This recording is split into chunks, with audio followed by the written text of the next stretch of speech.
Good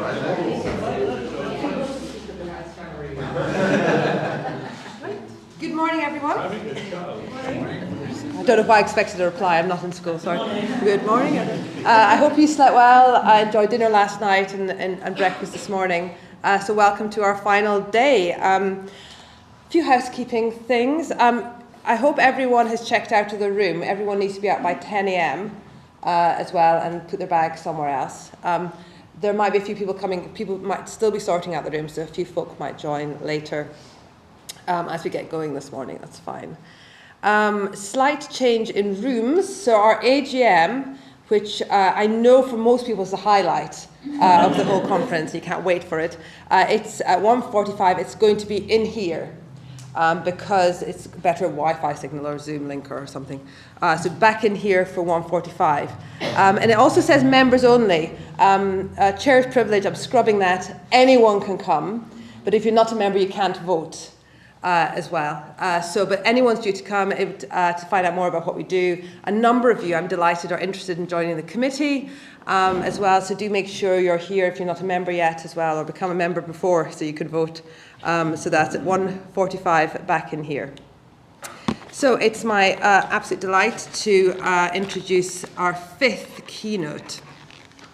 Father Louis said I don't need to read his whole bio, but I'm gonna. You can read it yourself because, like many Jesuits, he has trained all over the world at some of the best theological and scientific institutions going. His first degrees were in mathematics and physics. He was ordained priest in 1991 and then obtained a doctorate in the Department of History and Philosophy of Science in Cambridge here. He's now professor of philosophy in the Gregorian University in Rome and also has a role at the Vatican Observatory. From 2005 to 2013, he was at Heathrow in London, where he was appointed reader.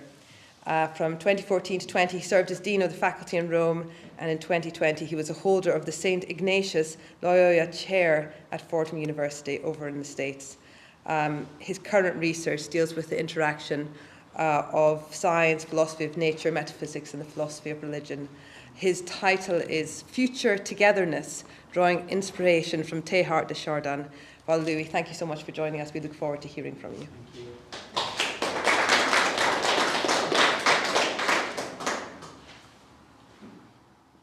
Well, good morning, everyone. That's my first slide. So, like the other speakers, I'm really very grateful for this occasion to share with you some of my research.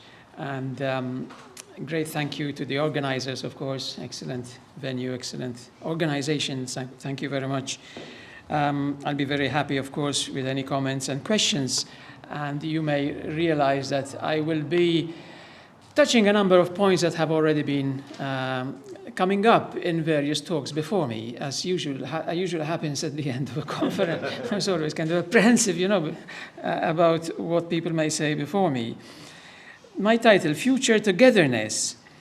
The word future is quite a key point there. The philosopher Søren Kierkegaard wrote in one of his journals that although life must be understood backwards, it must be lived forwards. Thinking about the future is inevitable and highly important. These days, what we find in the literature on the future often refers to technology and environment, and also the word transhumanism. This word appears regularly. In broad terms, transhumanism refers to the ways in which humans could, in the future, overcome their limitations via technological innovations. Questions in this area deal with enhancement, extended lifetime, cyborgs, transfer of human minds into machines, super machine intelligence, and so on. What is typically missing in such accounts are attempts to foresee the kind of future togetherness that is not limited to human society, but includes other organisms. Accordingly, this paper begins to fill this gap primarily by emphasizing biological and interdisciplinary aspects to overcome the limitations of purely mechanistic and materialistic approaches. The 20th century has seen various attempts at working out a consistent synthesis of evolutionary biology, philosophy, and theology. Among them, one figure stands out, and that is Pierre Teilhard de Chardin. His work still stimulates the imagination, and I'm sure it's quite familiar to most of you. And it can still inspire, especially when Teilhard reasons about the future of the planet, the future of humanity, and indeed of all creation. This paper will seek to answer the following question.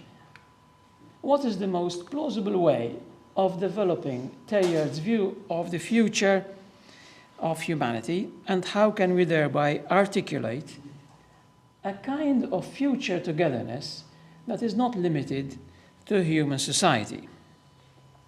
We will start with a brief overview of Teilhard's basic assumptions and then focus on two of his key concepts. So, basic assumptions. One reason why Teilhard thinks the way he thought was kind of problematic during his lifetime was probably because he seemed to lack the usual respect towards the boundaries of various disciplines. Most notably science, philosophy, theology, and spirituality just went across quite freely. There's certainly some truth in this, but a careful reading of his works indicates that his method starts with a purely empirical account of the phenomenon, whatever he's considering. Then he continues with a study of the philosophical consequences, and then deliberately and quite openly adds a theological layer of reflection, which he says is appreciable mainly by religious believers. So he is quite careful about these three stages. The main philosophical starting points now that are most relevant for our inquiry can be listed as follows. First one, as we see there on the screen, he is convinced that our knowledge must not be limited to analysis, but must also include synthesis. We should not assume that we gain knowledge by breaking down a given phenomenon into its parts. We need to recall that another kind of knowledge is available through the study of how the parts are joined together to constitute the whole. As regards biology, this insight means that apart from the study of how evolution could have influenced singular life forms or singular ecosystems, we need to try to understand the whole evolutionary process taken as a whole. Secondly, we need to accept that there are two opposing forces in the material universe, not just one. Apart from the force of dissipation of energy, as explained by the second law of thermodynamics, there is also what he called a convergent force, most evident in living systems. This force represents a decrease of entropy. In other words, an increase in order and complexity. The third point, at the basis of his approach, concerns the distinction between three aspects of the planet. At the material level, we can talk about the geosphere. When considering life, we can talk about the biosphere as a kind of organic blanket over the planet. Over this biosphere, we can identify what Teilhard calls the noosphere. This represents the Earth's sphere of reason as a kind of upper covering supported by both the biosphere and the geosphere. There are, of course, other points of great philosophical interest in Teilhard's approach, but instead of listing these separate principles, which we can appreciate in various ways, I want to have a look at how we can contrast Teilhard's position with that of a major figure, contemporary of his, the major philosopher Henri Bergson, who was also, like him, trying to grasp the deeper significance of the process of biological evolution taken as a whole. Consider, for instance, I have a kind of table here. Consider, for instance, the most important characterization of evolution. Bergson was convinced that evolution as a planetary or perhaps even cosmic phenomenon is primarily characterized by divergence, dissociation, separation, and division. For Bergson, the entire process is analogous to what happens when we say we pour milk slowly onto the floor. The milk will hit the floor and start flowing in different directions, forming one puddle here, one puddle there, and so on. And it keeps branching out at random until the milk stops flowing, of course. In this simple analogy, the milk corresponds to what Bergson calls the élan vital. This picture corresponds well to the customary picture of the tree of life. The tree of life we're familiar with, various branches, species, arranged according to the similarity between them, and linked to one another with lines that branch out in all directions. One of Bergson's basic principles, therefore, is that evolution, as I wrote down there in the first box, evolution occurs not by association, but by dissociation, never in the sense of convergence, but in the sense of divergence of effort. For Teilhard, this is mistaken. For him, the exact opposite is true. The fact that evolution is characterized primarily by convergence is evident because of the undeniable empirical fact that there are two kinds of energy at work in the universe. There is what he calls the tangential energy, which explains how an element tends to link itself to other elements at the same level of organization, like attraction between molecules getting together form combinations, and so on. There is also radial energy, that's what he calls it. Radial energy which draws an element into structures of greater complexity. The combined effect of these two kinds of energy results in what Teilhard calls the law of complexity consciousness. So this law states that a more complex biological structure corresponds to a higher or more developed consciousness. For Teilhard, these aspects of the phenomenon of life are undeniable evidence that the entire process is, as it were, seeking to establish increasingly effective levels of consciousness. Teilhard's thinking flowed from some fundamental assumptions about matter, and again we better appreciate his thinking by comparing him with Henri Bergson. For Bergson, matter, second box there, second level, matter is represents what nature is. It represents what in nature is inert. Because of this inertness, matter is in conflict with life and with self-consciousness. Even though life, according to Bergson, and full self-consciousness wins in the end, matter remains the dead weight that needs to be overcome. Teilhard's position is the direct opposite of this. No matter is inert. For Teilhard, within every fragment of matter, even at the earliest stages, there is a potentiality that corresponds to the primordial form that self-consciousness will emerge. In line with this positive view of matter, Teilhard does not see matter and spirit as two opposing principles of the universe, as Bergson and others often assume. For Teilhard, there is one long evolving movement, a long process of cosmogenesis from beginning to end. That's the final row. So, to have a complete, even if brief, overview of Teilhard's position, we need to mention the way he sees a deep consistency between his empirical work, his philosophical proposal, and his theology. His thought operates at three levels. First level corresponds to the objective phenomenology of the situation. What can we empirically deduce about the nature of the biosphere? So that's the first level. Second level corresponds to a kind of extrapolated physics that allows us to foresee what we are heading towards. He sees as very probable a point of arrival of planetary maturation, which he calls the omega point. The point where we have the full growth of the noosphere, the point where humanity arrives at the full flourishing of a single collectivity of consciousness. For Teilhard, the present evidence points to the fact that this omega point, what you call the omega point, will be personal in nature. Of course, there is Teilhard's optimism here, undeniably. Teilhard accepts this. He sees himself as an optimist. In brief, his argument is that there are two ways forward. We foresee either a nature that is self-abortive, in which the evolutionary emergence of life collapses and fails, or a nature that proceeds on the lines that it has already traced, a nature that produces a supermind or soul, in which the evolutionary process achieves its goal.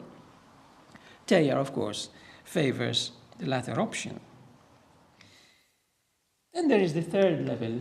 So that's the second level, omega point. The third level of reflection, he enters into the realm of theology by addressing believers and arguing that the omega point corresponds to the figure of Christ. The consistency between science and religion becomes evident when we see how the omega of evolution is identifiable with Christ, the prime mover of the entire movement of complexity consciousness. In the face of opposition from some theologians, as you may know, Teilhard insisted that the incarnation was more a work of unification of the universe rather than a work of redemption from sin, although perhaps we can combine these two ideas together. The unification that he's talking about, unification of the universe, is realized via the church, which Teilhard situates within the entire process of cosmogenesis as a kind of special phylum within the human phylum. Teilhard uses the term Christogenesis to refer to the church's destiny to carry human evolution towards the Christ Omega, operating between the resurrection and the parousia, the end of time. Christianity ensures, according to him, that the two forces of human love and divine charity continue to realize the noospheric maturation. So in such reasoning, as you may recognize, Teilhard is articulating a cosmological Christology in line with St. Paul's teaching. St. Paul's teaching that the grace of Christ will transform, forgive, and heal this sinful and wounded world. One should add that Teilhard saw the mystery of the Eucharist as embodying his view that the omega of evolution is identifiable with Christ. The incarnation involves a kind of universal transubstantiation. Well, this brief overview does not mention the genuine incompatibilities between some of Teilhard's proposals and standard theological understanding. By using Teilhard as a point of reference for deeper reflection on animals and religion, I'm not endorsing all that he said. The brief overview is nevertheless enough to show how this typical search for science theology consistency leaves some work undone because it focuses primarily on the human future. What are the implications for non-human creatures? To address this question, two key concepts need to be considered at some depth. The first key concept is cephalization. This word refers to the evolutionary trend in which, over many generations, remember, we're taking evolution as a whole now, not just one organism. Over many generations, the mouth, sense organs, and nerve ganglia become concentrated at the front end of an animal, producing a head region. This concentration is associated with movement and bilateral symmetry, such that the animal has a definite head end, in which is found a sophisticated brain. In current research, the notion of cephalization is associated with the notion of cognitive embodiment, which refers to the fact that an extended and complex organic body in space needs a center of control. To explain the original branching out of various life forms, one needs to consider the complexification of animal bodies, their structure, and related to the complexification of perception, cognition, and behavior. A complex organism is possible only if it has a complex brain. With this reflection on evolution as a planetary phenomenon, Teilhard was aware of cephalization. In fact, he considered it important empirical evidence for the claim that even though evolution involves random mutations and natural selection, it nevertheless shows traces of progress when considered as a planetary phenomenon. Let's have a look at some of his actual writings here. Research shows that from the lowest to the highest level of the organic world, there is a persistent and clearly defined trust of animal forms towards species with more sensitive and elaborate nervous systems, a growing innervation and cephalization of organisms. The working of this law is visible in every living group known to us, the smallest no less than the largest. We can follow it in insects as in vertebrates, and among the vertebrates we can follow it from class to class, from order to order, and from family to family. Teilhard, however, does not stop there. That's the empirical discussion. When trying to figure out what present knowledge can tell us about the future outcome of evolution on the planet, he arrives at the following conclusion. Just as cephalization occurs within certain groups of animals as an evolutionary trend by which the animal's front becomes a head, so within the entire biosphere, taken as a whole, we can observe the same evolutionary trend that is analogously making Homo sapiens, with its uniquely advanced capacities for reasoning and for technological innovation, Homo sapiens becomes the head of the planet on Earth. The head of the planet. The head in the kind of biological or intelligence sense. The emergence and flourishing of Homo sapiens correspond to the cephalization of the biosphere.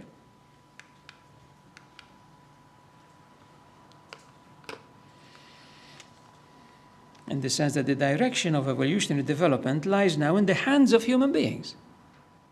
Human beings represent the control center of life on the planet. Teilhard does not refrain from pointing out the resonance of this point with some fundamental theological points expressed most clearly by St. Paul. Teilhard writes, "It is He, Christ, who gives its consistency to the entire edifice of matter and spirit. In Him, too, the head of creation, it follows the fundamental cosmic process of cephalization culminates and is completed on a scale that is universal and with a depth that is supernatural and yet in harmony with the whole of the past." Apart from cephalization, another key concept important for our considerations in this paper is the concept of socialization. Again, we have here a concept that Teilhard considered indispensable for extrapolating our present knowledge towards the future. The basic insight derives from the fact that with the appearance of Homo sapiens, evolutionary life on the planet has made the important step of giving birth to a species that floats freely. It floats freely in the sense that it changes and develops not according to random mutations and natural selection, but primarily according to social and internal relational transformation. When Teilhard describes how future humanity, or superhumanity as he calls it, will look, he writes the following: "It is not in the direction of anatomically super-cerebralized individuals that we must look if we are scientifically to discern the form assumed by superhumanity, but in that of super-socialized aggregations." So what we see in movies, the aliens are kind of super evolutionary developed aliens with a big head and kind of skinny arms. That's not the way forward for us. It's more like the social organization. We see that also in non-human animals, the kind of socialization in animals. So Teilhard is convinced of this because each human being is becoming increasingly closer to others. And at the same time, each is becoming capable of extending interaction with others in an ever-increasing range of influence. Can we deduce something about the nature of this super-socialized future state? For Teilhard, the appearance of humans within the biosphere represents the crucial emergence of what he calls personality. This means that the socialization we find in non-human animals and the socialization we see in humans are different not only in degree but also in kind, because he retains the idea of personality to the human side. Another quotation here, there is nothing new in the idea of comparing mankind taken as one whole, comparing it to a brain of brains or to an ant colony. But unless they are to lead us into gross misrepresentations, these attractive analogies can be pursued only if they respect the human particle's quite unique property of constituting a reflective nucleus centered upon itself, a person.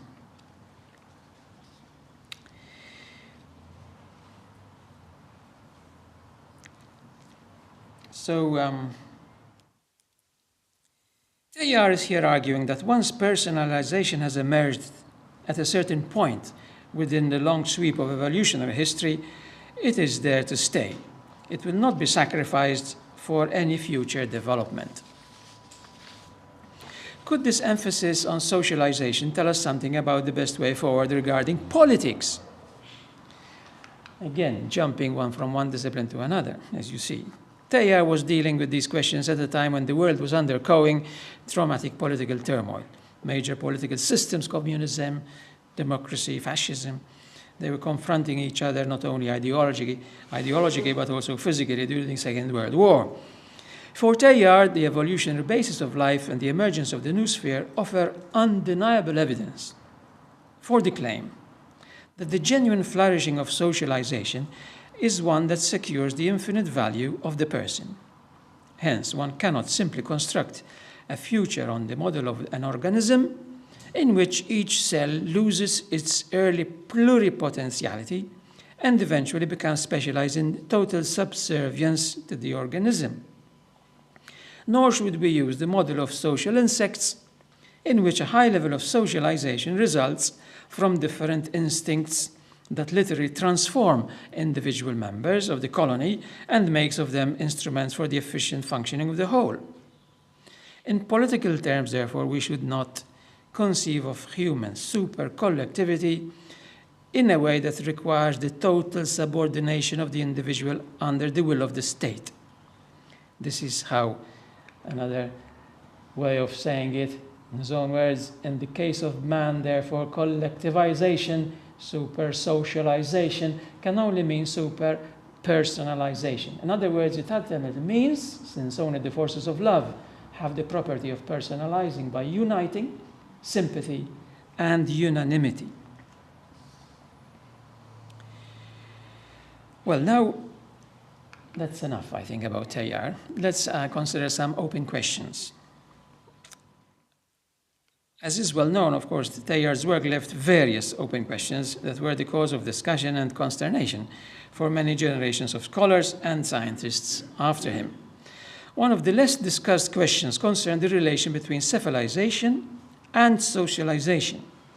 As mentioned above, Teilhard sees cephalization as occurring also at the planetary level, in the sense that Homo sapiens is the head of the biosphere. This means, of course, coordination and responsibility, just like the head of an animal with respect to the entire body. This aspect of the notion of cephalization, however, has remained unexplored by both Teilhard and his commentators. If we acknowledge that humans are the head of the biosphere, how are we to conceive of their care for the entire body and not just for themselves? A similar question arises as regards socialization. Teilhard considers this notion in terms of relations between individual humans. In fact, he uses the term noosphere to refer to the interpersonal nature of intelligence that emerged with the appearance of Homo sapiens. One could ask, however, whether the ultimate planetary maturation corresponding to the omega point is exclusively noospheric. On this point, Teilhard's thinking seems to pull in two opposite directions. On the one hand, he emphasizes the crucial and inignorable importance of personalization and sees the super-socialization of the future as the flowering of human potentiality at the end of the long process of cosmogenesis. The implication here is that as regards the omega point, all non-human reality fades in importance. It is as though the biosphere and all its life forms served only as a kind of chrysalis, out of which the butterfly of super-personalization of the omega point emerges. The chrysalis, of course, remains like a crust that falls away when its work is over.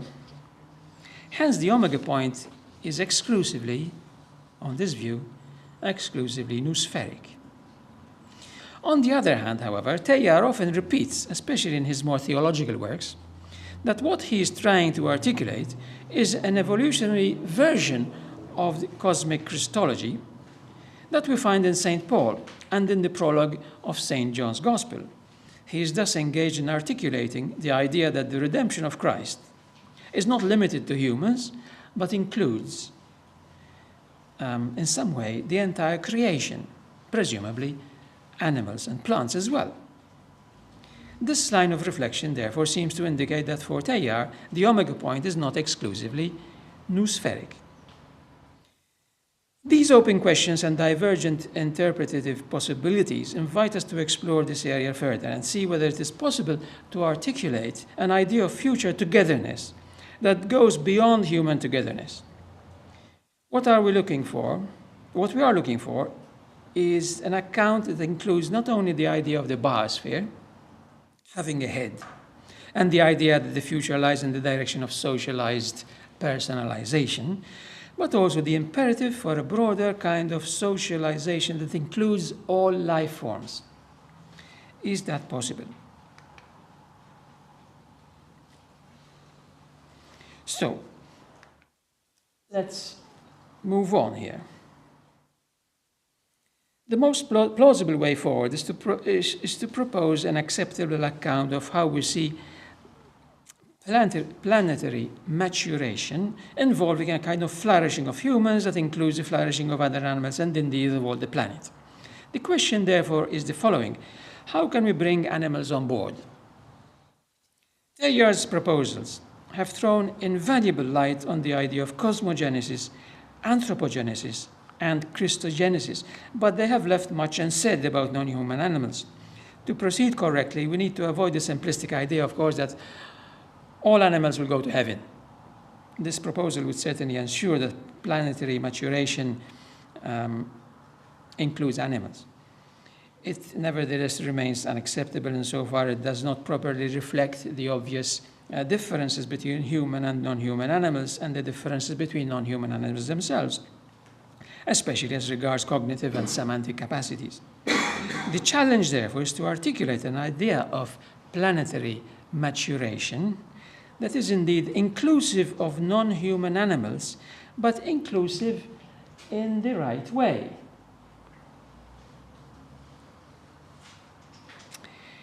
One source of inspiration on how to do this is found in the works of a biologist and philosopher, a contemporary of Teilhard, Jacob von Uexküll. That's how I pronounce his surname, Uexküll. Anyway, this biologist drew out valuable implications from the simple fact that animals have different ways of perceiving. What an organism can perceive determines that organism's world.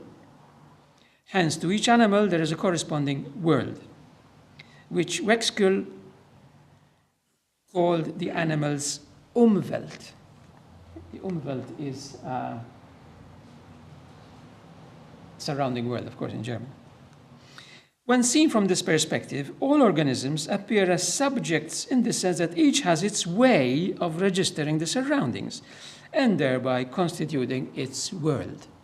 We're talking about all kinds of animals here. In fact, his famous example is a tick. You know, these tiny insects that suck blood.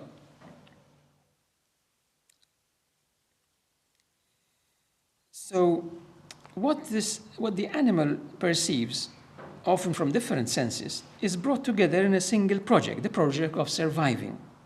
In this sense, organisms are well tuned to their Umwelt. And as you see written there, a simple organism is well tuned to its simple Umwelt. A complex organism is well tuned to its complex Umwelt. And another quote from him: subject and object are interconnected with each other and form an orderly whole. All animal subjects, from the simplest to the most complex, are inserted into their environments to the same degree of perfection. We notice, therefore, that on this view, subjectivity is not an exclusively human attribute. The major novelty in this approach is that subjectivity is a matter of degree. It is not that organisms are tuned to their surroundings to different degrees, but that organisms are subjects like us to different degrees. Simple organisms have a modest range of perception and hence modest combinatorial use of perceptual information. Complex organisms have a wide range of perception and hence a rich combinatorial use of perceptual information. This point about degrees of subjectivity corresponds to some extent to what Teilhard writes about personalization. Of course, we need to recall that for Teilhard, the appearance of personalization within the evolutionary process constitutes what he calls a critical point. This is a special expression of his, a critical point. In other words, it constitutes a kind of ontological leap. Personal organisms are intrinsically different from non-personal ones. Nevertheless, for Teilhard, there is the law of complexity consciousness, which we mentioned already, according to which a higher degree of organic complexity corresponds to a higher degree of consciousness. Hence, although Teilhard does not mention degrees of personality, he does accept degrees of consciousness. In this sense, therefore, we can safely say that the works of Jacob von Uexküll and Teilhard de Chardin, in both of their works, we find significant hints on how to correctly situate non-human animals within the general push towards the genuine flourishing of the planet. In what follows, our basic conceptual tool will therefore be the idea that subjectivity comes in degrees. This means that we attribute subjectivity to others by extending what we experience ourselves as subjects. I experience myself as an individual. What happens when I encounter an individual other than me, whom we may call a foreign individual? Well, I extend the concept of being a subject, and that I attenuate it, if needed, in line with my knowledge of the nature of that foreign individual. I am assuming here that my primordial experience, which constituted the dawning of my rationality as an individual, this primordial experience is not a two-stage process. It is not the case that I first learn about myself and then I learn about my surroundings. That's not correct. It is rather that experience grows as I am situated within my surroundings. My experience grows within the relationality with my surroundings. My individuality is disclosed to me in the very process of encountering foreign individuals, which are of various kinds. Some foreign individuals are animate, others inanimate. I thus slowly learn how to correctly situate foreign individuals with respect to each other and with respect to me.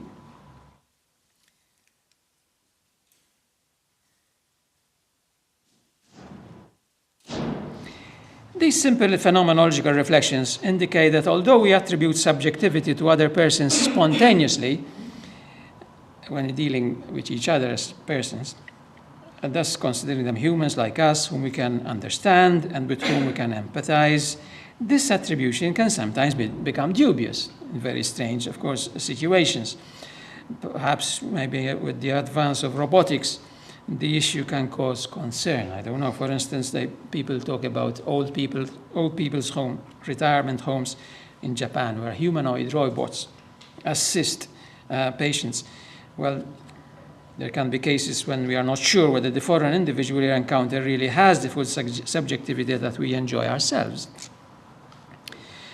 The situation described so far has great relevance for the question about our relation to non-human animals. We all know how small children tend to be very generous with attributing subjectivity and even personality to non-human animals. Margaret showed us the example of Danny Duck, and other characters. So this trend in children is supported by literary and cinematographic works showing animals talking and behaving like humans. However, as children grow up, they learn how to attenuate the subjectivity they attribute to animals. They learn how to associate the right kind of subjectivity to an animal in line with that animal's nature. For instance, it is correct to empathize with your dog, but quite silly to empathize with the bug just picked up by the bird in the garden. Attributing full subjectivity to all non-human animals, considering them just like persons, is one extreme to be avoided. The opposite extreme needs to be avoided as well, of course. The normal education of children should not teach them that non-human animals are mere machines without feelings.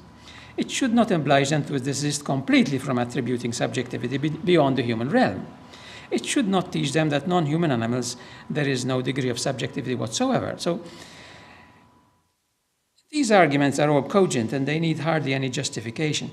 The important step now is to see how they can help us address the general question in this paper.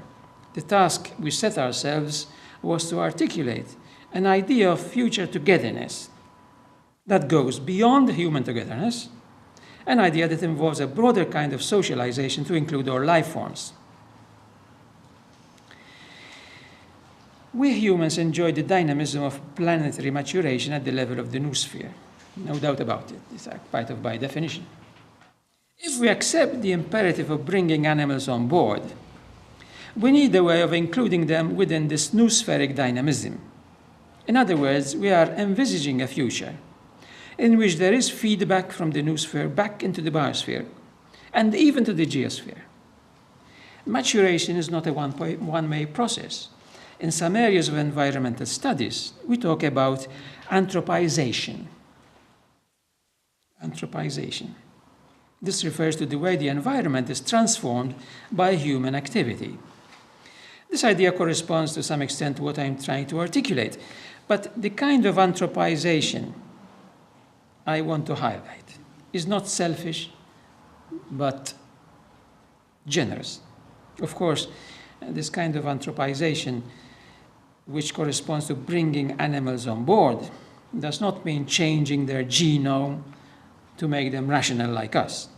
It means helping them to share in the benefits of the order that is acceptable to us via our rationality, to help them flourish, but not just flourish as if no humans are around, to help them flourish having accessibility to what we are.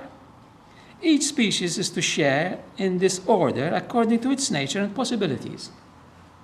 It should be clear, therefore, that this engagement of reaching out beyond the habitual frontiers of the noosphere requires us to make correct judgments concerning each organism's degree of subjectivity.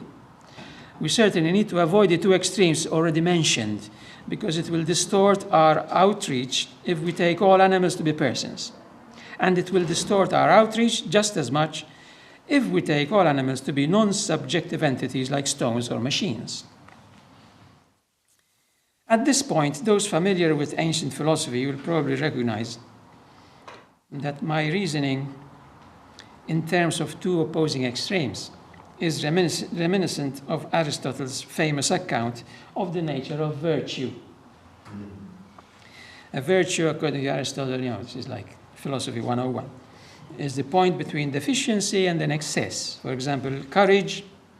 Aristotle says that courage is the right point between being rash and being cowardly. The philosophy of virtue, and even the list of virtues, has a very long history. But in general, one can say that a virtue is a kind of excellence at being human, an excellence at being human. A kind of excellence that is either moral or intellectual. Various religions and philosophical traditions have lists of virtues, but we have no guarantee that any of these lists is exhaustive. If my reasoning in this paper is correct up to now, we are now encountering the features of a specific virtue that has not yet been properly named. A specific virtue not yet baptized, if you like. We are dealing with a kind of human excellence situated at the point between the deficiency of seeing all non-human entities as non-subjects and the excess of seeing them all as fully personal subjects. So this virtue corresponds to the kind of excellence in being able to infer correctly how things look like from another individual's perspective, or to empathize to the right extent, in the right way, with another individual. Notice that we engage in this kind of inference and empathy quite often in the run of our daily lives, especially as regards other human beings. At times we do it correctly, at times incorrectly. What I'm highlighting here is the need to extend this kind of inference and empathy with respect to non-human individuals. The challenge, of course, is to do it correctly, neither personalizing the other individual too much, nor personalizing it too little. The basic point of this paper is therefore that we need this virtue to realize a future in which planetary maturation is not just a human affair, but a planetary one in the real sense of the word. If we want to identify this virtue further, we may try to give it an appropriate name, which in my view can be derived from the idea of seeing the world from different perspectives. What does the world look like from your dog's point of view? How do the polar bears feel with the decreasing sea ice? This is not equivalent to merely picturing the world from different standpoints. It is equivalent to seeing the world from different degrees of subjectivity. So the exercise is harder. If we resort to classical philosophical terminology, we can use this term psyche for subject. And the different degrees of subjectivity would then correspond to the different kinds of psyche or soul, soul as a kind of life form. In Greek, the prefix apo indicates away from, or distant, or separate. Hence, the expression apopsychic could mean drawn away from the soul.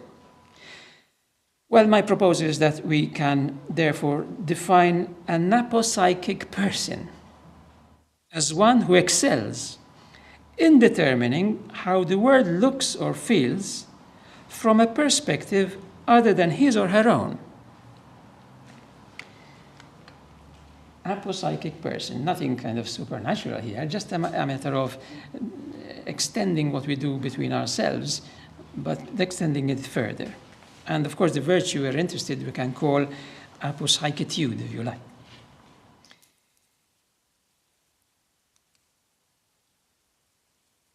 One may see various objections to the proposal presented so far. Let me briefly consider two of these. First one. This can be expressed in the form of a question. With all this attention to bringing animals on board, have we neglected the spiritual dimension of eschatology?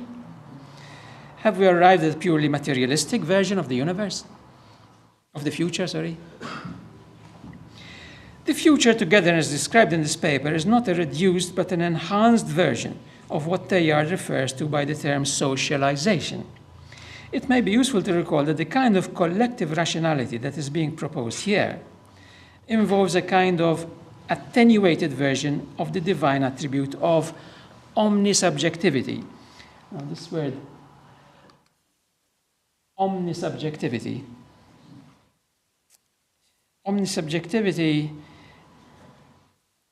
we use it with respect to God, divine omnisubjectivity. This has received considerable attention these last years, especially to the work of Linda Zagzebski. She briefly explains omnisubjectivity as the attribute of, quote, consciously grasping with perfect accuracy and completeness the first-person perspective of every conscious being.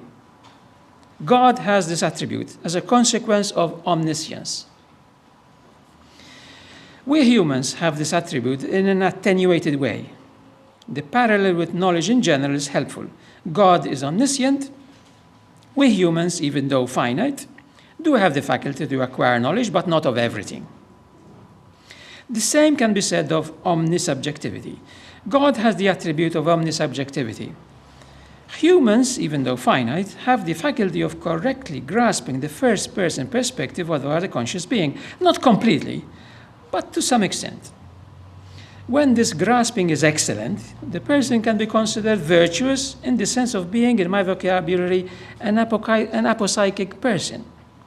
The proposal that is here in this paper that I'm defending broadens the discussion on omnisubjectivity. It highlights our participation in omnisubjectivity, not only as regards other humans, but also as regards all creatures.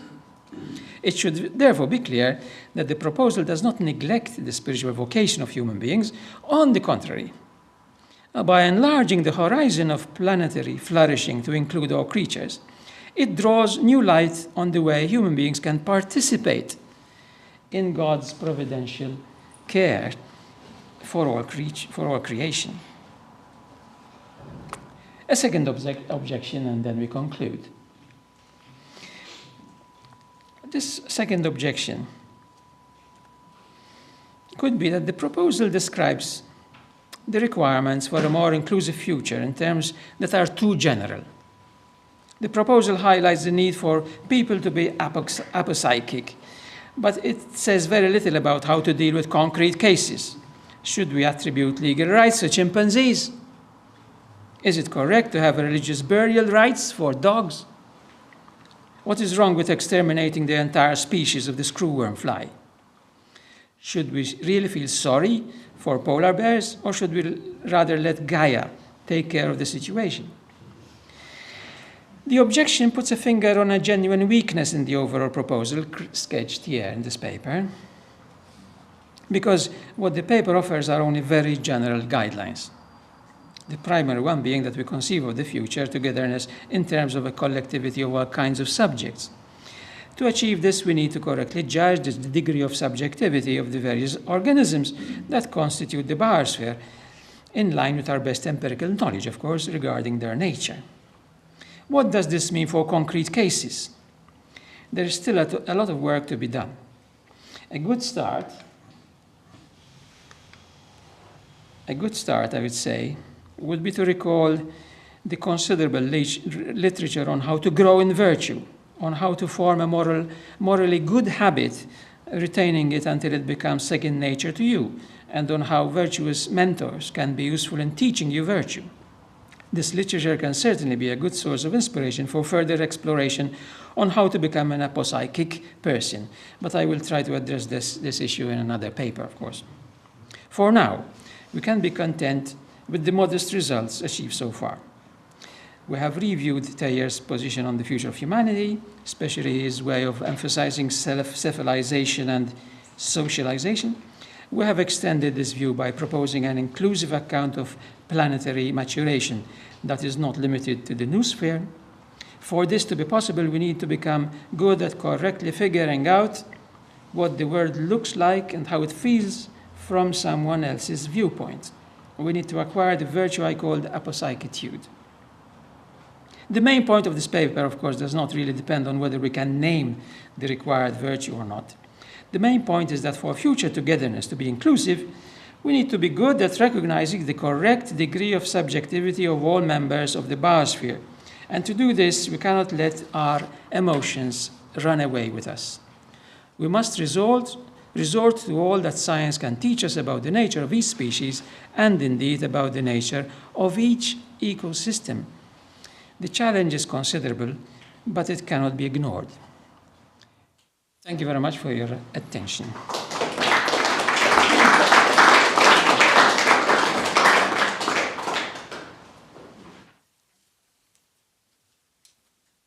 Thank you so much for opening our final day. That was really interesting and fascinating. Questions?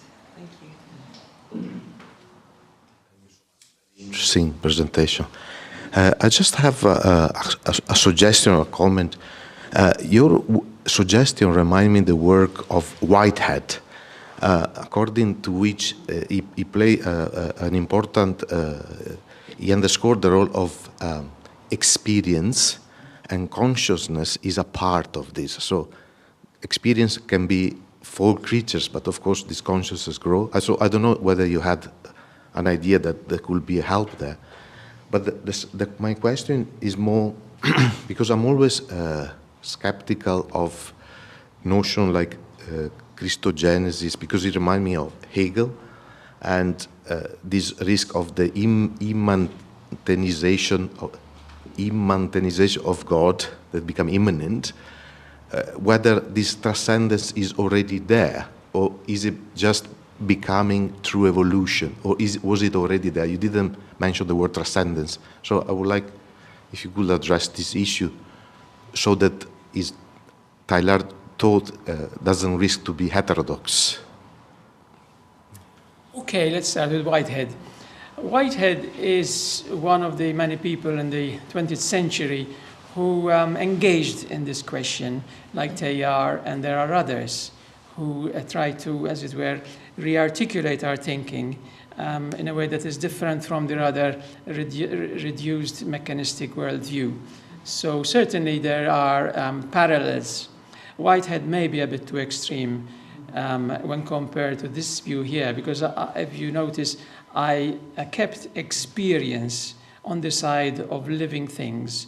Whitehead will be more audacious, as it were. He will include experience even as regards, let's say, the attraction between differently charged atomic particles, you see, that sort of thing, because they kind of sense each other. So he says that will be a kind of primordial trace of what we call experience or reaction and so on, that he builds it up. But there is certainly a parallel that perhaps could be useful for further study. The second part of your question about are we exaggerating the immanence of God, or are we kind of drifting towards pantheism, as it were? Of course, I mean, Teilhard, if we stick to Teilhard's position, he is happy to articulate the potentiality of matter, as I once mentioned when I compared Teilhard with Bergson. He says that matter is full of potentiality, in a sense, and full of creative energy. That was, in a sense, part of the package deal, if you like, when God created everything. And that is where, as it were, everything has been bottled up at the beginning, and now it's emerging. So that's why he sees everything as a kind of one long process. He sees the divine element in it, but he relates it to the mystery of the incarnation. So it's not a matter of abstract principles. He has this, he's very much inspired by St. Paul, of course, you know.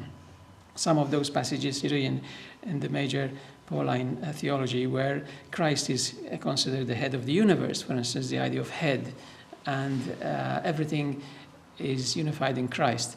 These are the elements that he tries to articulate in philosophical and theological terms and links them up to ideas that emerge from purely empirical theories like evolution. So I would be hesitant in drawing a strict parallelism between Teilhard's view and Hegel. Hegel, as you may remember, there's a certain necessity in the process. So that's it. Whether we think one way or the other, you know, freedom will articulate itself as we go along. But for Teilhard, there is also the possibility that we do not resonate well with this wonderful event of the creation, and therefore we mess things up. So if he were living with us today, he would probably be very worried that our lack of collaboration with these forces of emergence in the environment, that we are not respecting them and we are not kind of in unison with them, and therefore he would consider that as an expression of sin, you see.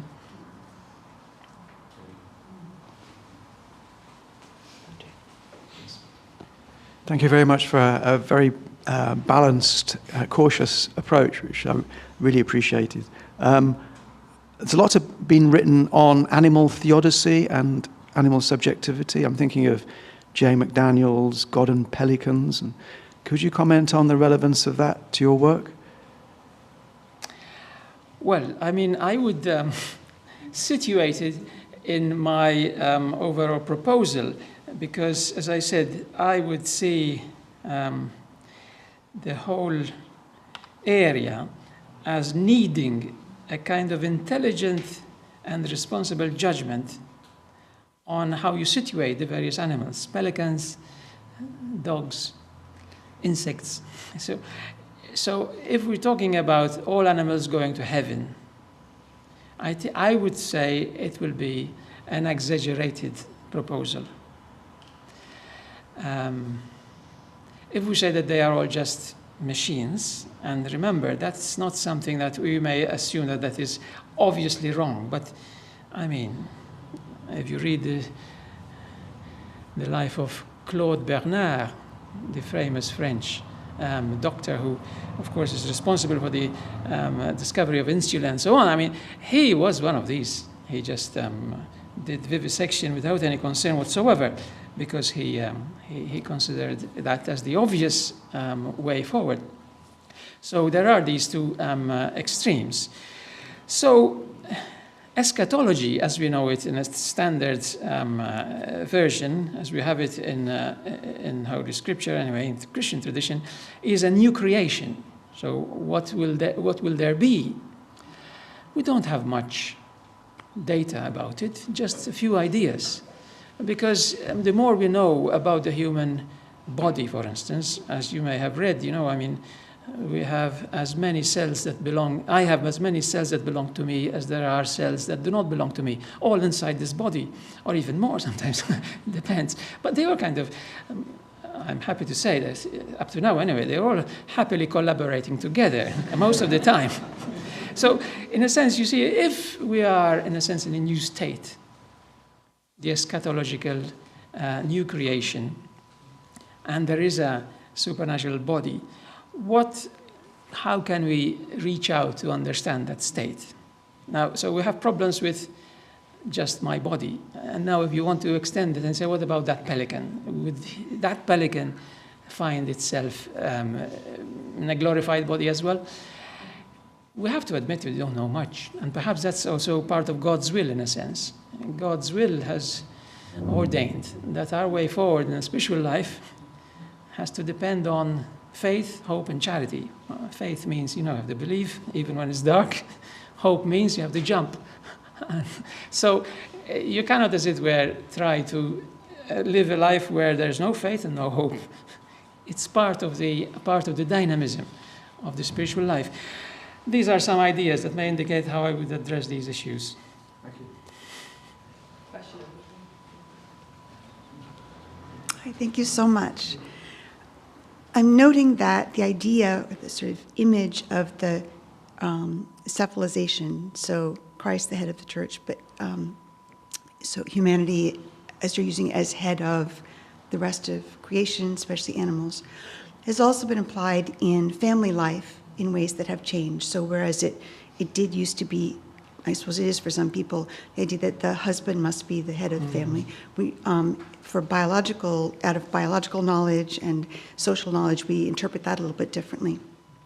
I'm wondering if you think there might be a possibility that with increasing understanding of differences and similarities between humans and animals, if there might be a possibility of nuancing some, or if you could imagine there's any room that between humans as the head of the animals, or would it rely chiefly on the role that you and Chardin have interpreted of caused by God in selection or election? Thank you, Margaret. I think your point, I was struggling with that a few months ago because it relates to the very idea of order.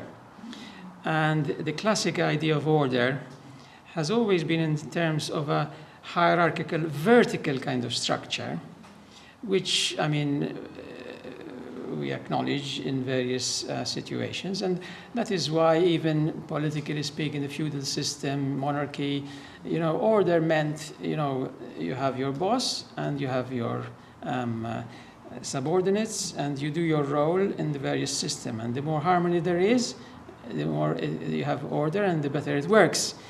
And by the way, if you go to some of these major corporations, IBM or whatever, that's how it is.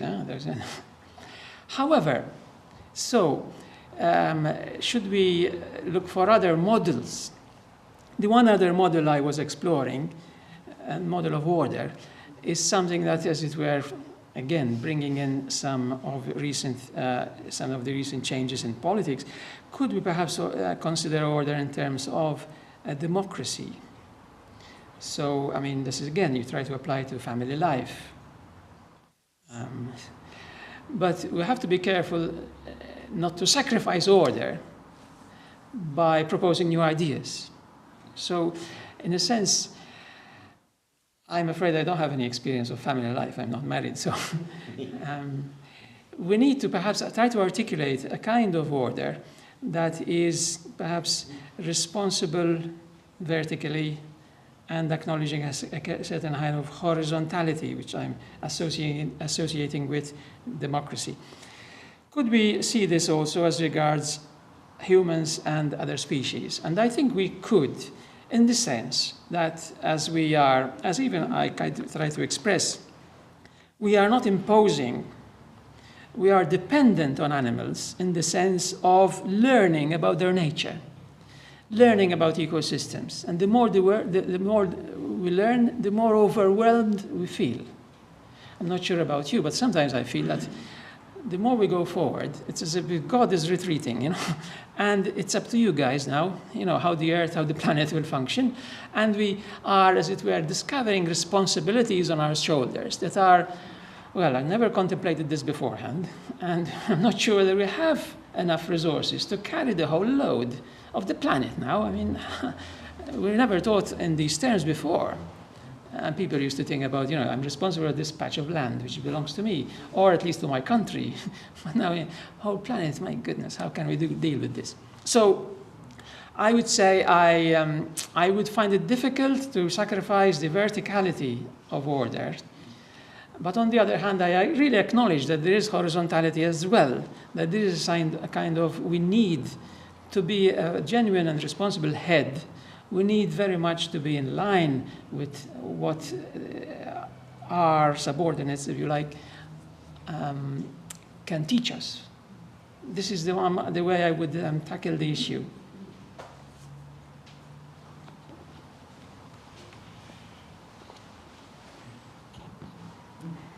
Could you comment on how the lack of linguistic ability of animals might affect their contribution to and participation in the noosphere?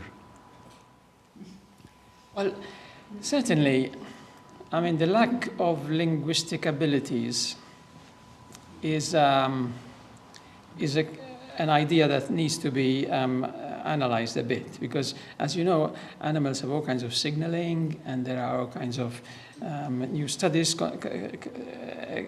showing that there are even subtle ways of reasoning in various species. So it's not such a clear-cut distinction as it used to be. Yet, we cannot also deny that Homo sapiens has an enormous difference, and precisely because we can kind of think in symbolic terms and so on. So there is a way of seeing a link. It's like an element of continuity, but when, as it were, that's why I used the expression in one of my paragraphs there, that evolution has, as it were, generated a species that floats freely, in a sense. You know, we have, through a kind of window, then, because of these capacities, we are way beyond what other species can do. We are completely different in that sense. The noosphere emphasizes relationality. The relationality that is a condition for human intelligence. As you may know, linguistic capability is an essential condition for rationality, and therefore, you know, the way that a baby actually is nurtured within the family, relationality, that's essential. And people who have, I forgot now who mentioned feral children, you see, where they do not have this kind of relationality, will remain seriously deprived of the ability to speak and also, of course, to think. So the noosphere emphasizes relationality, and some people are quite excited by the fact that what Teilhard de Chardin was talking about, the noosphere, is nous, by the way, it's the Greek word for mind, okay? Noosphere. That is an excellent term for what we see in the internet. It's an amazing, as it were, realization of that. That's where is the internet? I don't know. Where is it? It's always. And it is relationality. It's literally a blanket, isn't it, of the planet. Very, very much in what Teilhard was trying to indicate by that term. He wasn't the only one who invented that term, by the way. There was a biologist as well who actually mentioned this. So, just to answer your question, the lack of advanced linguistic abilities or communication between animals is the reason for us to say that the noosphere, for Teilhard especially, to say that the noosphere is dependent on the presence of human beings. That's it. So in a sense, the evolution has produced a noosphere because there are human beings. Humans emerged, and that's how it is. We've got time for one final question. I'm going to go to Jen, because Andrew's asked one already. Thank you for an interesting presentation.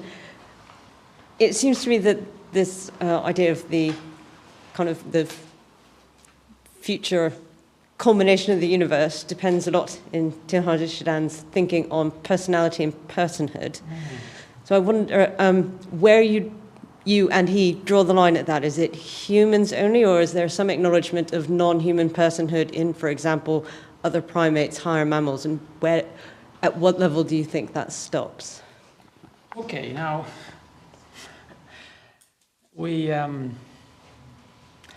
I have nothing against animals, certainly.